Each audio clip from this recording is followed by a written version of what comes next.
Mike Ryan cares about the Heat again, cares just enough to be made insane by Josh Richardson. And Amin Al-Hassan's got to step out for a second because he's got to do oddball. It's on every day except Monday. DraftKings Network, Charlotte Wilder. It's exploding. It's very popular. It's found its footing. It's found its voice.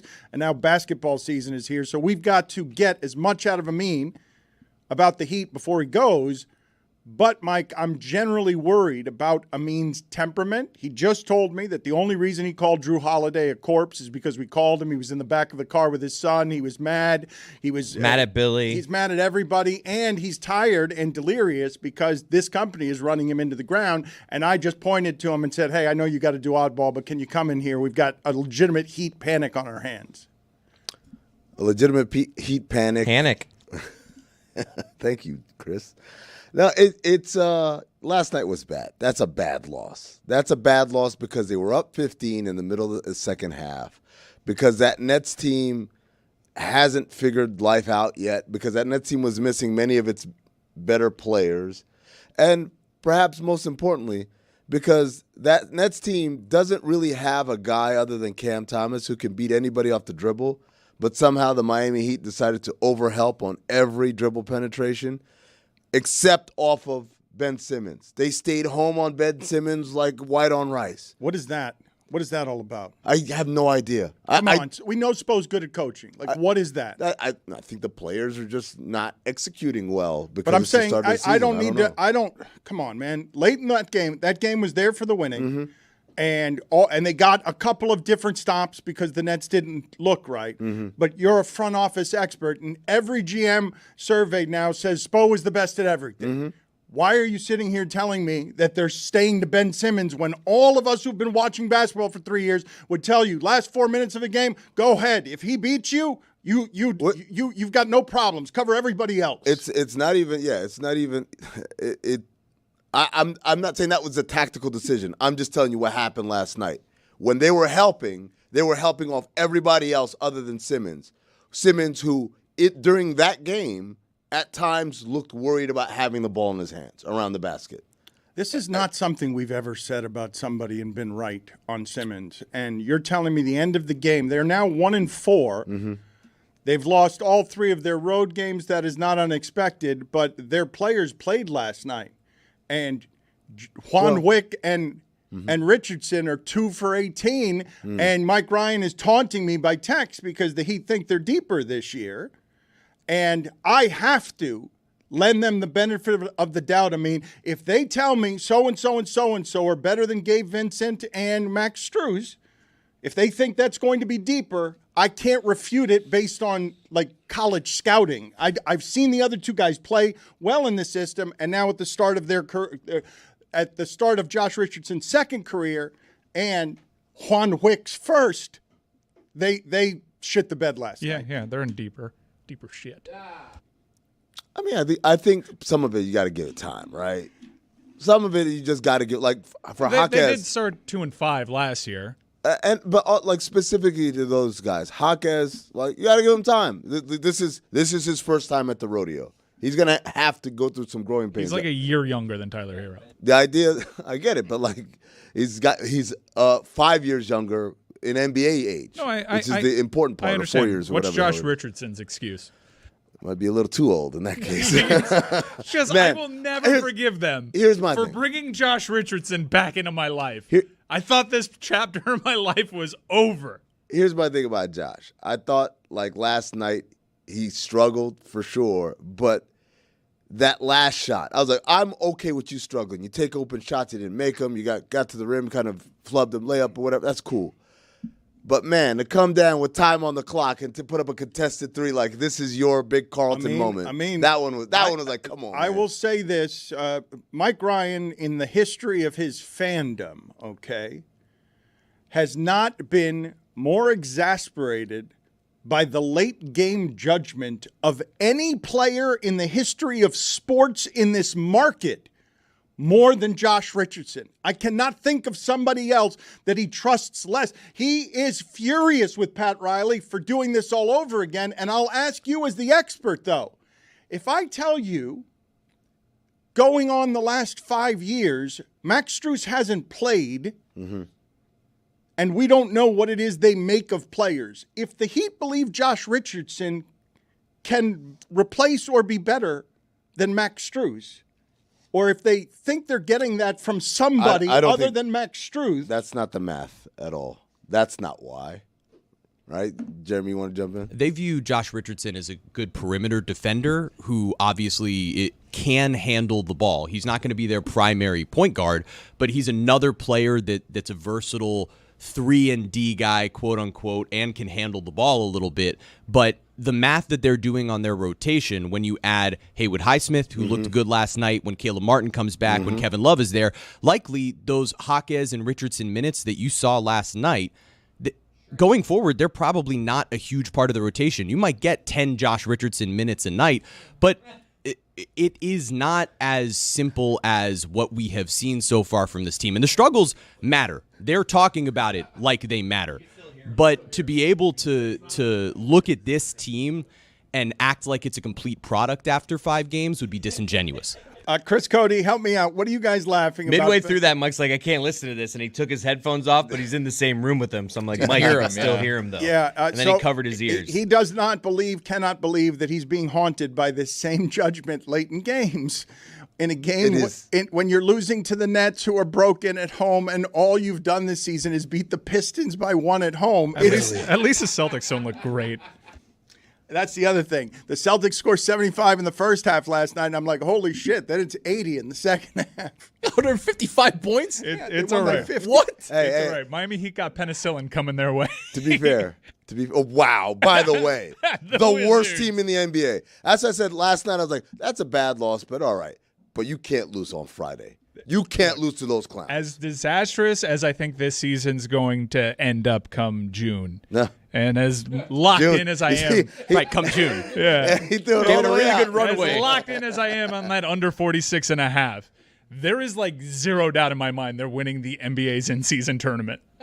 Is Friday a must-win? Is that what Amin just Friday. said? Well, it's the in-season tournament. You better win it. Well, this is the round robin stage. So you can lose, but yes. You can't lose to the Wizards. It's a must-win because it's the Wizards. If you're taking home that hardware. This is an early must-win. Did you see what they did? Oh, the last Wizards night? are great. No, it is so wonderful in the NBA to see a team that's just like, bleep it. Yeah, like Game 4, like, just whatever. Game 4. We'll be a traveling band of 9 wins this season, and Jordan Poole's going to put up the occasional 39. I want to say something really quick.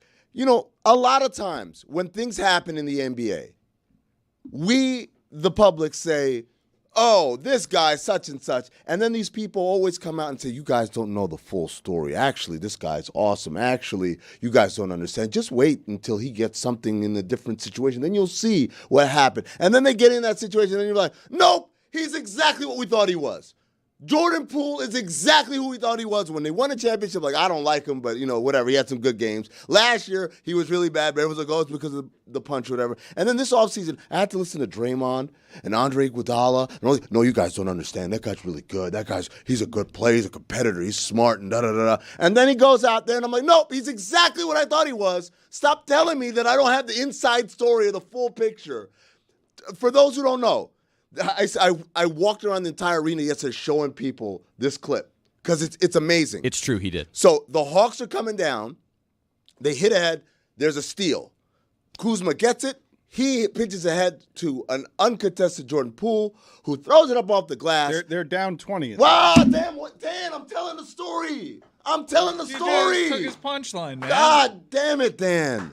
That was the whole point of the story. You should go to Oddball. Oh, I am going to go to Oddball. Yeah. Man. I'm sorry he did that to you. Storytelling. Learn it sometime. So what happened? The art of conversation. It's art. It's art.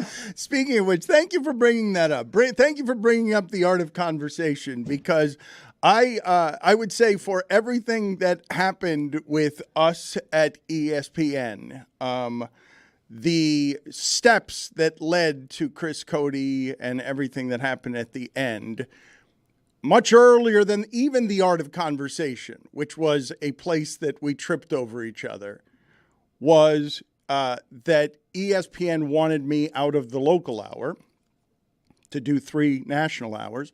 And the local hour's always been my favorite hour. I would say that that's almost where this problem started, that they wanted me to be doing other things, and the most precious thing to me, which was the local hour, was something that they wanted to and did end up taking me out of. But this is a fun local week. This has always been my favorite hour. Tony hasn't been in it for a long time. This is Andrew Hamilton's first appearance. Andrew? Hey guys, I'm the town crier. Hear ye, hear ye. What Alexander Hamilton? Excuse me. There you go. I blew the joke. But it's a running theme for this segment. This is the second time I did that. I didn't realize. I thought if you're telling the story, that the relevant detail was that they were down 20 while they were showboating. He was building up to that. But That was the punchline. I didn't think that was the big payoff. I mean, that was the thing that was funny about it, Dan. It's okay. I found a way to tackle this country's weight problem. I think you should only be able to order pizzas if you have the Heat promo code. Because down bad this year then. Because right now the whole Tri-County area is paying for full-ass price pizzas. Yeah. How mad are you, Alex? How mad am I? I'm not that mad.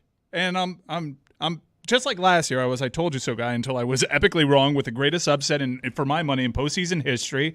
They shoved it down my throat. Credit to them. But I think there's an arrogance that came with that. I think they got lucky. They got hot at the right time. I think you'll look back on that run last year and say that might have been fluky, especially when you compare it to this season. If this roster stays the same, you are looking at a play-in team at best. Everybody else got better. They got worse. Now, that was a story that I went into last season with, and they go in as an 8 seed, and they go on this majestic run that we haven't really seen in that sport in a full season. Sans lockout. I just don't see it with this team. They're bad. Their whole big plan was bringing in Josh Richardson and developing guys. Look, I got excited watching Jovic in the offseason playing Euro ball. That guy can't get a minute on this team.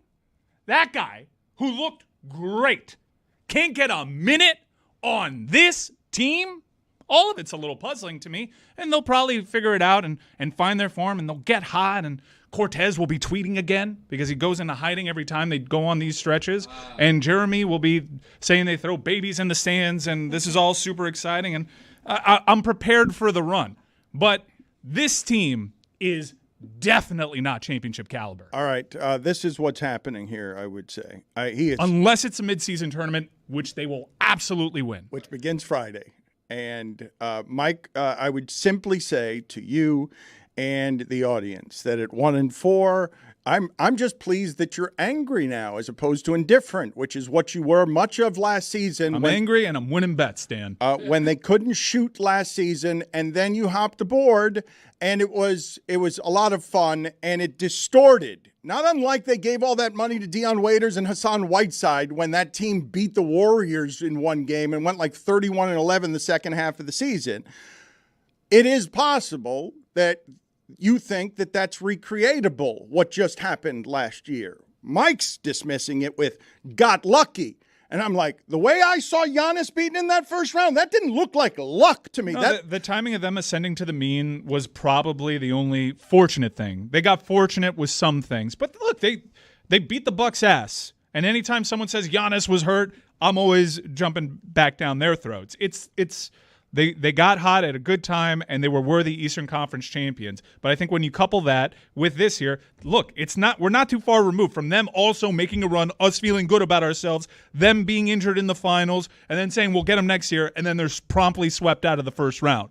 All right, so there is very recent history for a letdown season following a run to the finals, and they're just not good. They're a year older. They got to do something with this roster. And Mickey Arison can cryptically tweet all he wants about thinking that they know better, and he can fire back however he wants at rumors that maybe Bradley Beal going into the luxury tax was something that they didn't have interest in, and they can lie and tell us Tyler Hero wasn't a part of these packages, but they failed this offseason. They fail a lot when it comes to getting guys that can improve this roster.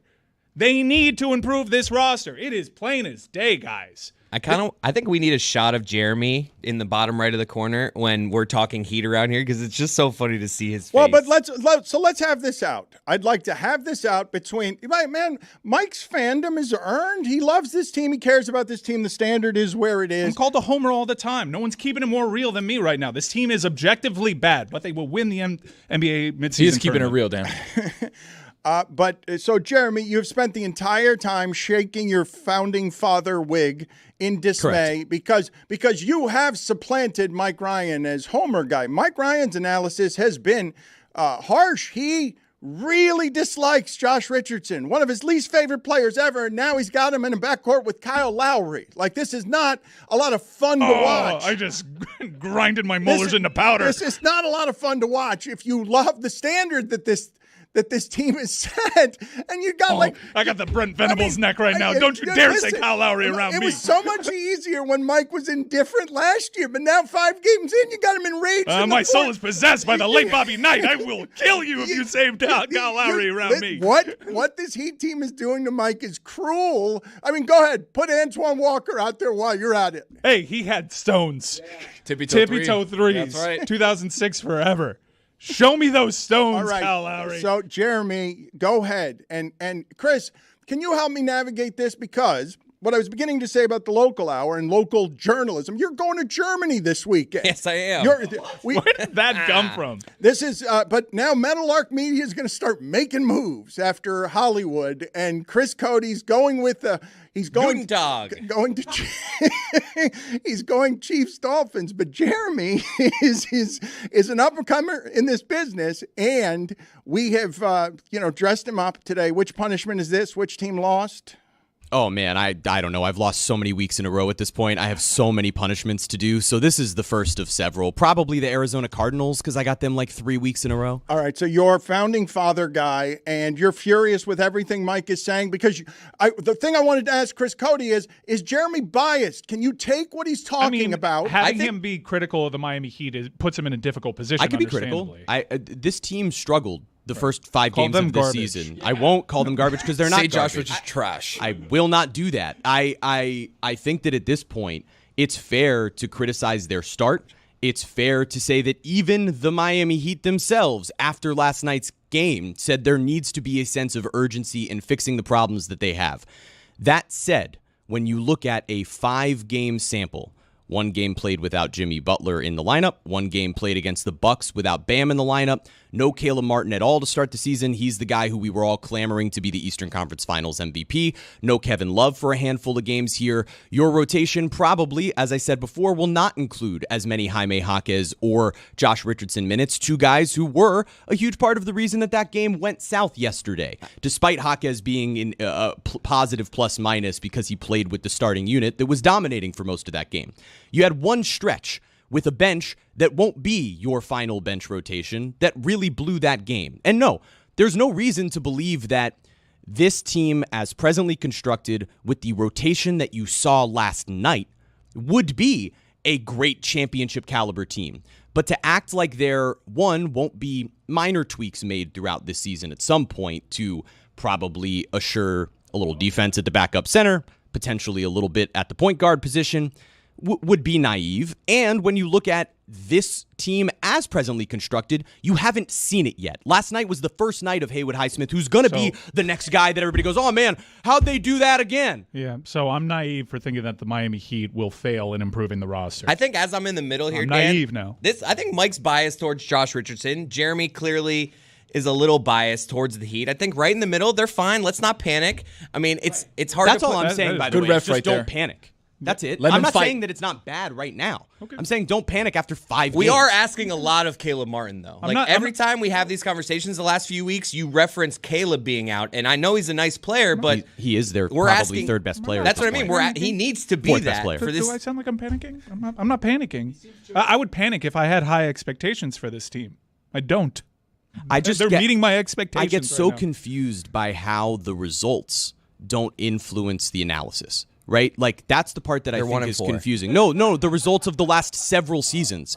Because all of Heat Twitter, and Mike Ryan is an amalgamation of what Heat Twitter looks like right now, freaks out after 5 regular season games. The results of the last few seasons is you have 2 runs to the finals, which were unbelievable, that people will try to poke holes in, and I will shoot them down and counter-argue all day for. But you also got swept out in embarrassing fashion the year after. You had a play-in. You had a play-in. I know you want to hold up the finals. That's great. That's another banner that we can take pride in and beating the Celtics. But also, they were 3 minutes away from not making the goddamn thing. Yeah. So I think that there's plenty over the last 4 years to be like, there is a very clear opportunity to improve this team. And I'm being called naive for doubting their ability to do so when they have shown you who they are time and time again in that regard. This is a lot of process over result for an organization and a fan base that's supposed to be result-oriented, not process. Chris Cody. All you have right now is the results, and it's 1-4. And you have also, on top of the 1-4, that Mike Ryan has been pissed at this team for long before last playoffs. I was angry at them for beating Chicago last year. Like, I wanted Wemby. Who now I despise. Don't do that. Do not do that. Do not do that. I Have swear you to seen God. those photos? I mean, look at you guys. You pro-Wemby guys. It's like rooting for Bezos. What are you doing? Can you imagine if we would have gotten Wemby the Heat, all of a sudden Mike would have been completely the opposite side of that? What is wrong with that? You say that as if it's a gotcha. No, but It is a gotcha. I believe that in this room we have all the forms of Heat fandom. I believe that Mike is the cartoon monster belched by Heat Twitter. And he is emotional, and the standard is the standard. And look at my Leo DiCaprio in The Departed hand. It's not moving. I'm not emotional when it comes to this team. I understand, but you've been back and forth. You've swung back and forth with this team. I swung once when they went on arguably the most unpredictable run ever. Jeremy's been consistently the just pro Heat. Bought and everything. paid for. But I've been right the whole freaking time. He's been consistently bought and paid for. Right the whole time. Right, calm down, settle down, Jeremy. The thing, so you got Chris Cody's another. You called the preseason game a playoff like atmosphere. I feel like Cole Slider did that. I did not. I feel like I have pretty good perspective with these teams. I believe that Chris I don't Cody. fly. No, I stay right here in the middle. No, it's not just that you're in the middle. You are, yes, but you have to understand. Chris Cody descended from the Homerist of Homer trees. Chris Cody, who's going to Germany, and he'll be in a Dolphin cheerleading outfit. He is not going to be there as a journalist. He's going to be like, hey, look at me. I'm in Germany, and I'm a Dolphin fan. What am I doing here? How many Das Boots consumed? You are looking at it, and you're like, hey, Heat, yeah, you'll probably be interesting this year. Catch you in the playoffs, and it'll be great, and it'll be fun. I glanced at the game last night. No, but Tony's a different kind.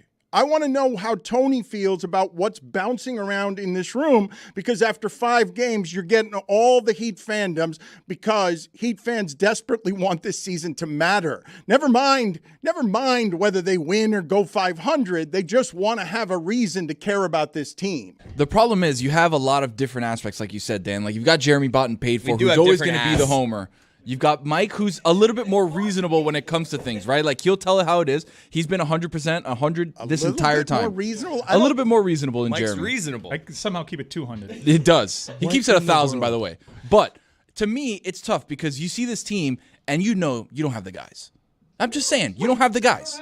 They've you got don't have the 3 horses. pretty good guys, man. Yeah, but Dan, the Celtics scored 155 points. They look incredible. Oh man, the Celtics The Bucks are scoring incredible. in the regular season again. Cool. Oh, this guy. I got to see Jaylen Brown do it in the playoffs. For real. Before I buy Sure, what they're okay. doing in the regular Dribble with your season. left hand. Okay, sure. When you know you don't have the guys, you know you don't have the guys. Dan, I don't see the guys on this roster. Dude, Caleb Martin did outplay Jaylen Brown last year. You don't have the guys, but I think a bigger indictment is they're failing to get the guys. They know that they need to get more guys. That's why they're talking to these other teams. And they stop short. Or they approach things with arrogance. That's bewildering to me. Jeremy, you'll agree with this. Tyler Hero. Yes. Don't, Yeah, that please was good. don't. That was Please don't. Good. He has been tremendous. I mean, That's nice. nice little player. Maybe we can flip him finally. Oh my God. You don't at all when you look at the Heat organization, okay, I'm just curious about this. As you become Heat Twitter and cartoon manifestation, enraged at Josh Richardson's experience. How bad are those culture jerseys? Terrible. you look at the Heat and you say befuddling arrogance, and you don't see it in yourself, right? What? Me? Me? Let's keep it at 1,000. I'm taking it up to 300 now. Wow.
Chris Cody's going to Germany. I can't believe it. We're a big media company that sends the child of nepotism I work hard. into his journalistic career highlight, right? Oh, this is great. I'm excited, a little nervous because I'm going alone. I mean, Juju will be there a little after me, but I've never traveled alone. Where are you going to in Germany? Frankfurt? Yeah. Oh, some good games in the Bundesliga this week. Is there? Yeah. Saturday? Did you see? Hey, my against the spread pick.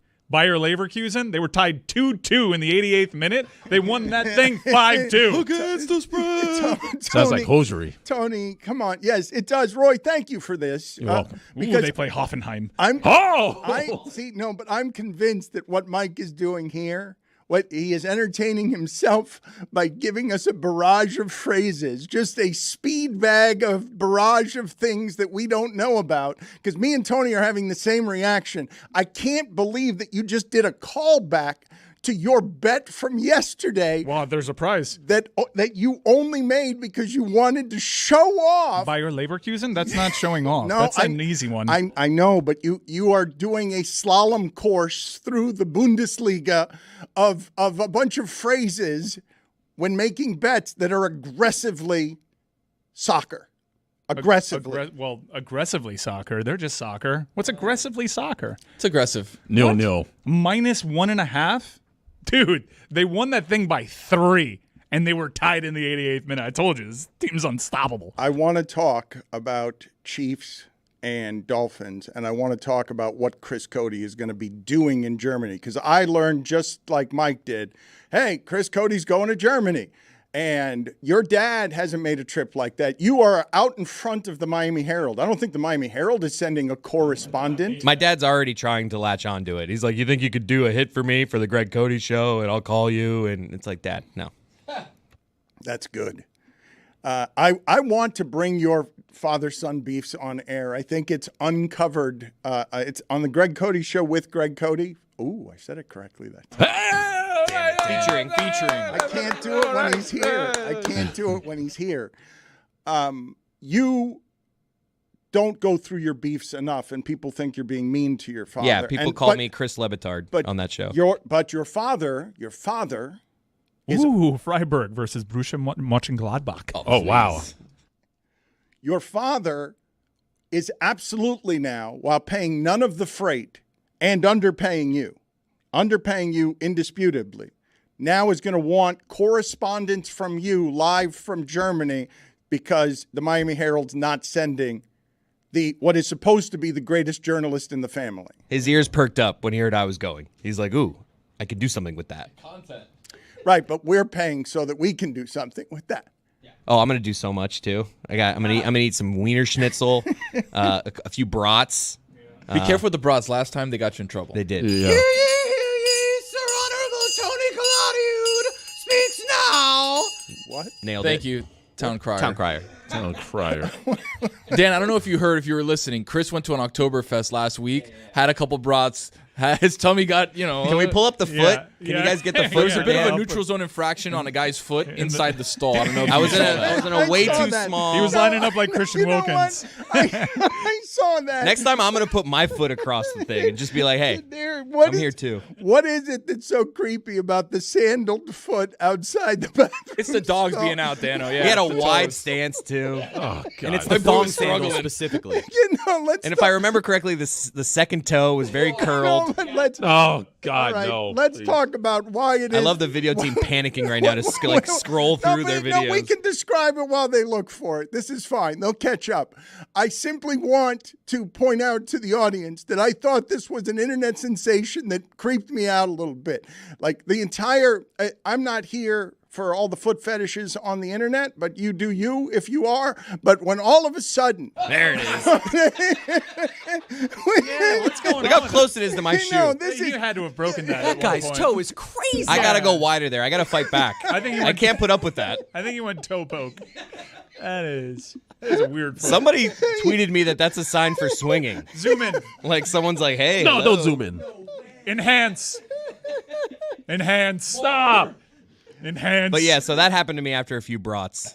you are a swinger. You know, we established that. Maybe somebody knew who you were. I know. I mean, I did get recognized there. Maybe he followed me in. He's That like, "This is how I'll get him." I have seen that foot so many times in the Keys. the keys.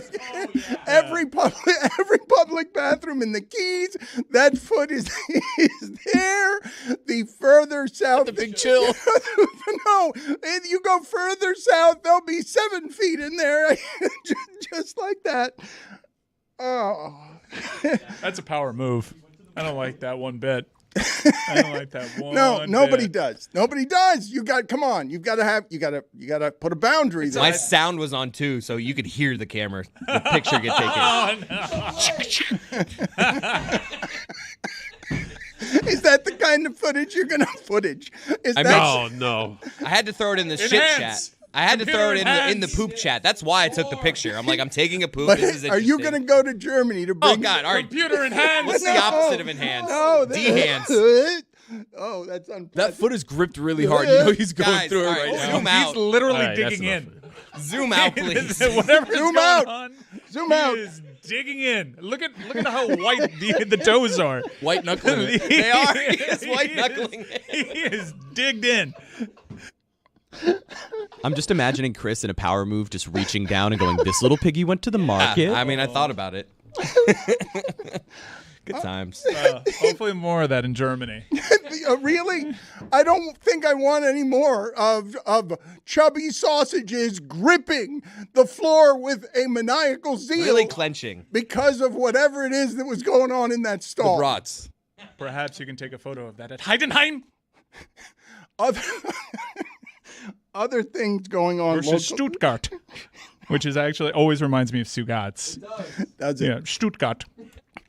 Stugotz has sent me a tweet, or I'm sorry, he has sent me a text where he is, I don't know if I should publicize this or not, but he's got some thoughts. And he can't be here to share them, but he doesn't want. How do I say this? Because everyone gets mad at me whenever I do the Trulogy. He doesn't want us eulogizing Bobby Knight. I'll understate this in a way that celebrates Bobby Knight, and he is firing off texts enraged because he's evidently heard some Bobby Knight celebrated today. How am I going to handle the Trulogy? There's been a bunch of celebration of Bobby Knight. Look, if you're looking at results and what a dude meant to an area of the country, to a program, Bobby Knight is considered one of the greatest coaches ever, and he won a lot of games. And if you don't have anything nice to say in these moments, you should probably refrain. Okay. Word association, throwing chair. I mean, there's a lot invoking racism, abuse. There's a lot there. Casual racism, not so casual racism. But, you judge somebody by the morals of their time, I guess. I think of the color red And when I even think of Bobby. And even by the time, he was a lot. He had, we'll say it most kindly, I guess, an anger problem that was obvious to all, and a string of controversies that made him the most polarizing sports figure anywhere in authority, former military discipline kind of guy. Yeah, who birthed wins Coach K, didn't he? Wins 3 championships. Not literally, Chris. That would have been impressive. That would have been amazing. Yeah. And made his rage more understandable. But 3 national championships and the only undefeated season in that sport since 1976. Yeah, and one of the more colorful characters in the history of the sport. And I know that there was some controversy around his homecoming in Indiana, and I think even the most cynical could find aspects of that heartwarming because he was battling Alzheimer's, and they did it so he could experience it as best as he could. And I think anyone listening to this knows what a horrible way that is to go, to see a loved one deteriorate right before you. There's a shell there, but the person, and in this case, a person that had so much life, color, attitude to them, to see that light diminished, it has to be crushing, which is why the family has asked for donations to Alzheimer's research in lieu of flowers. But also, in addition to all his accomplishments, to some people, he was awful. He was not great. There's videos of him choking players. Dan, you could speak to him because a lot of his offenses came before I was even born. But Bobby Knight, his history is a complicated one. He was abusive, and a coach like that would not be allowed to exist because he was physical with his players, and he was he's the start of coach as power figure, as the media age blossoms, and you've got like college basketball. One of the biggest things in America is becoming that because Bobby Knight is leading these Indiana teams to 3 championships, and his only NBA All-Star ever was Isaiah Thomas. So, that's he was leader of men, and his anger was encouraged and filed under leadership and discipline, and he graduated players, and he was all-powerful, and he was abusive, and he did things with that power. When you say of the time, coaches of the time, whatever the most bloated and egomaniacal of those things that get celebrated by America are, because this was leader guy. This is how you led this guy in sports, and it came with controversies galore because he had an anger problem. I don't even know if it built an archetype that it was often imitated, not the results. And did it in a place that, you're coming off of Hoosiers and the idea of Hoosiers that has no ordained right to be that kind of good at basketball. Why were they that good at basketball? Because Bob Knight led men the right way. And it had racist undercurrents and overt racisms. I could go through the list of controversies. He's the most among the most scandalous coaches ever in terms of abusive with power. There aren't more like that, but you're not supposed to say that. We today. had plenty of in the history of the show. This show's been around this show's been around for almost 20 years, and we've done these shows. I think that if you're a Bobby Knight fan and your argument to hearing this is there's a time and place for this. We certainly did it as it was happening. So I think we should probably back off today out of respect for the ones that loved him. Okay. Fine. No, I mean 3 seconds, Roy. Go. All right. Well, the last thing I saw. No, I was joking. Okay. The last thing I saw. Hear ye. That's where you I'm just go. saying.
It's a funny thing with college football that the University of Miami football team, I felt, after 5 games, even though all they'd done is beaten Texas A&M, I felt because of simply what I saw from the size and speed of their offensive and defensive lines and how much better they looked than last year.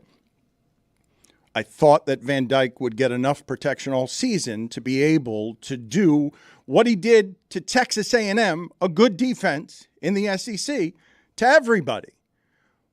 But that offensive line has remained good when I've been watching these football games, and the quarterback has made some decisions where I've been like, man, this guy was better his first year with some of this stuff when he was under duress, and I'm going to say it felt more athletic back then because I feel like he's been beaten up a little bit. And Van Dyke all of a sudden is part of the problem, Mike, and taking you the next step where you're winning a game in overtime against Clemson and all the games are close and Virginia can beat North Carolina and you're in a conference that's not strong except for FSU. Yeah, largely over the last month. The biggest. The Honorable Oh, Mike Ryan takes the floor. You gonna do that every time? What is this? Seamless. So I'm supposed to spin a wheel that then gives a random name of each of you, and then interrupt with the town crier's shriek the first time that person speaks in the segment. Don't be afraid to skip me. Yeah. Is this Billy Gill? Did he create this? I don't know that it is, but 100% yes. So. It's Jeremy. Evil cat. Are you going to do that every time I talk or just at the start? No, that's just the first time you speak in the segment. So you're good. Everybody's clear. You spin a wheel? I don't understand. Okay, no, I don't understand. It's not going to slow down the show. Not at all. Definitely not. I promise. So largely over the last month, the biggest issue facing this team is Tyler Van Dyke and the offense. And you're right to point out that he's very well protected because Pro Football Focus ran the numbers. And, yeah, there was maybe one or two instances where he had to roll out of the pocket because there was what to the eye would seem as pressure, but that's not on the offensive line. Those are coverage pressures. He was actually pressured 0 times. The offensive line gave up 0 pressures in that game, and he should have had 3 picks. He is banged up. He had a bad bruise. He's got some rib issues. He entered the season with a hand. I think what happened in that Georgia Tech game, remember Georgia Tech switched defensive coordinators midweek. And when you compare, I'm done talking about Tyler of Rhett Lashley. I'm done. That was 2 years ago. Let's talk about Tyler from the first 4 games of the season. He was making quick decisions, but he was also playing defenses that realized, let's try to get after him. Let's try to beat this offensive line. Now what you're seeing is because their inability to, because Miami's offensive line is so good, you're seeing defenses force Tyler to make decisions. And he is really struggling making reads. That's an important part of the game. It is. But there are ways to fix that. The good news is you take that ability, you just say, all right, if you're a one-read quarterback, here's your read. We're going to make the game easy for you. And I think you turn Tyler into a bit of a game manager. While everyone was hyperbolic over Tyler a couple of years ago, I wanted to see more. I think there's a large enough sample now to know what Tyler is.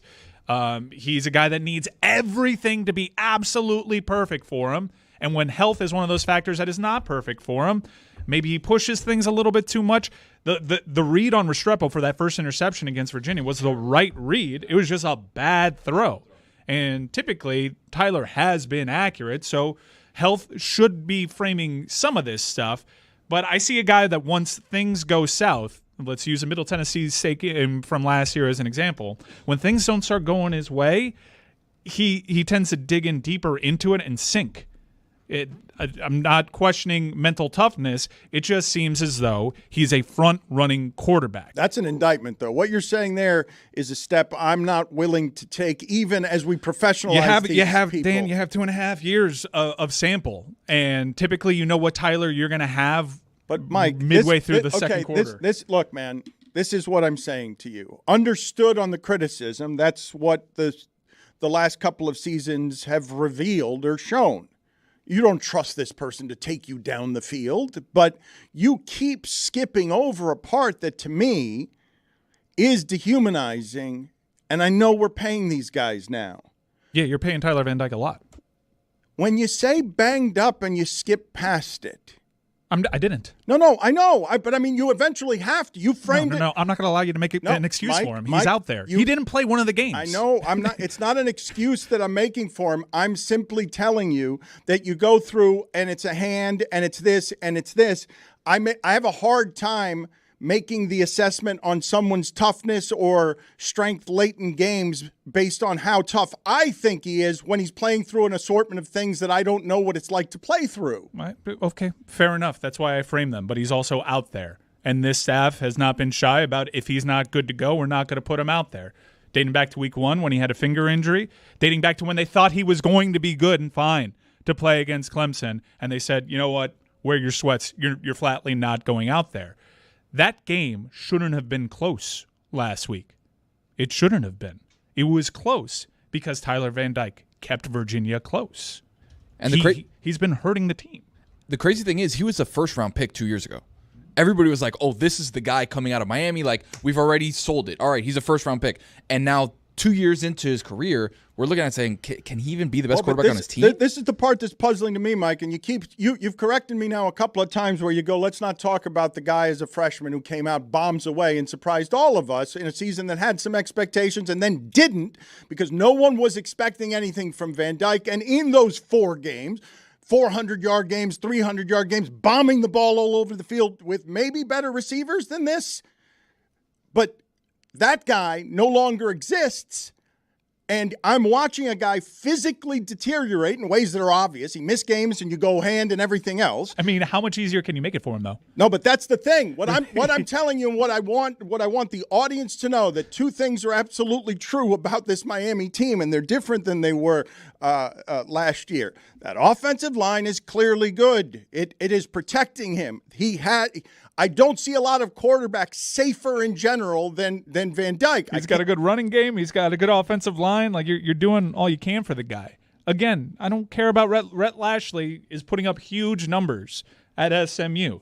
That offense played to perceived strengths of Tyler Van Dyke. That's fine. He looked damn good against Texas A&M. And if you want to poo-poo that victory, fine. I'm here to tell you that's a different Texas A&M team. They're much better with Wegman than they are with Max Johnson. That was a really good defense that Tyler Van Dyke carved up. And I do think holding the quarterback and the offense accountable is fine, especially coming off an offseason where you were in a battle to keep him with Alabama. We're not talking about a child here. You hear that, Jeremy? That is how you keep a team that you're clearly biased towards accountable. Well, I mean, Mike pays for that team. I'm kind of the opposit. Oh. Yeah, they pay you. Mike, you have made two errors here, I would say. You didn't use the Tyler sound from Dabo every time. I think because the audience is going to get sick of you talking about Tyler Van Dyke, I believe you should just drop this in anytime you mention Tyler, because you're spitting some things at him. And we also have Spitting truth. We have some video. What do you want from me?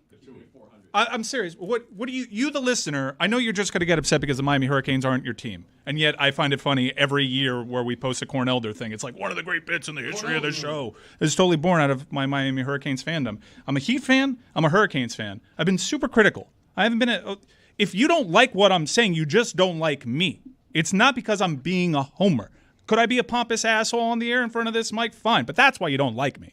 Don't paint me with this broad brush that I'm a Heat homer and that I'm a Hurricanes homer. No one keeps it more real than me. Chris Cody, what are you doing hovering around the proceedings here? Is it being a helping hand? Trying to get me Teammate, good teammate, Dano. Trying to find Tyler. Oh, okay. Tyler. Oh, look, I like you vying for the executive producer position while Mike Ryan is being talking. a team guy, Dan. Yeah, thank you for doing that. I do want the Tyler, but I also want that video of the North Carolina State coach because Mike Ryan has been reasonable, not homer, totally fair, critical Mike Ryan has been now for 3 weeks burying everyone in wanting to talk about Ruben Bain. And Hurricane Bain. I mean, Bain time. And I've wanted him several times in Los Angeles here. My annoyance is coast to coast. And then I watched him play. I mean, yes. And He's Lawrence Taylor. And, well, he's very strong. Aaron Donald. And it is fun to watch offensive linemen flail backwards with their arms thrown because he has put a hand in their chest. I'm confused by it. Dan, you and I went to a game together where it was against Bethune-Cookman, and I saw 44 check in, and this was when his snap count was more limited because they were healthier. And I said, watch 44 here. And he dominated that play. It was a forced fumble on the play. That's easy to do when it's Bethune-Cookman, you're probably saying. When you're doing that against Clemson and Virginia week in, week out as a true freshman, I'm telling you, guys like this, Leonard Taylor's probably going to be a first-round pick. He's probably going to be top 20. And that shocks a lot of people in the audience. That if you aren't familiar as a defensive tackle for Miami, the scouts love him. But he doesn't flash all that much. He'll flash against Temple occasionally. It's hard to tell when a defensive tackle is dominating the game. Now, Ruben Bain lines up on the outside. He lines up on the inside. Wherever you line him up, he is just totally destroying plays, totally nuking things. He stands out in a way at that position that is special, that the casual sports fan who doesn't know much about technique or defensive line play can say, holy cow, that guy is amazing. And now opposing coaches are giving voice to it, Dan. You know, their defense is led by their defensive line, and they've got a freshman defensive lineman, 44. Bain is one of the best freshman D linemen I've ever seen. He's really playing well. A guy that you like watching. Wish he's not on their sideline, but it's going to be a great opportunity to play against another great defensive lineman. Look at Mike Ryan smiling. Look at him. Ear to ear. Reasonable Mike Ryan. Look at him, thrilled, in love. This was one of my projects. In love. I love Ruben Bain since he was in high school. He's been the best. He was the best player in the state for 2 years running. Easily. And he was a 4-star, and the only reason he was a 4-star was because the measurables probably weren't there, and we'll see when he enters the draft. Hopefully Aaron Donald changed the conversation a little bit. But it's crazy that I'm invoking Aaron Donald this early into Ruben Bain's career. He is a special player. Everybody that was talking about the recruitment of Ruben Bain said not only is he an amazing talent, not only is he undervalued because the guy's playing like a 6-star. Forget 4-star. Oh my God, like an 8-star. Oh my God, Chris. Yeah, he's Chris, a 6-star. Wait a minute. He's a 6-star. That's never happened on this show before. He's a 6-star. Chris, That's insane. That's not true. There's no such thing. There's no such thing. Have you watched You've gone too far. You have watched You've Ruben gone Bain. too far. If there's ever a thing, it's Ruben Hurricane Bain.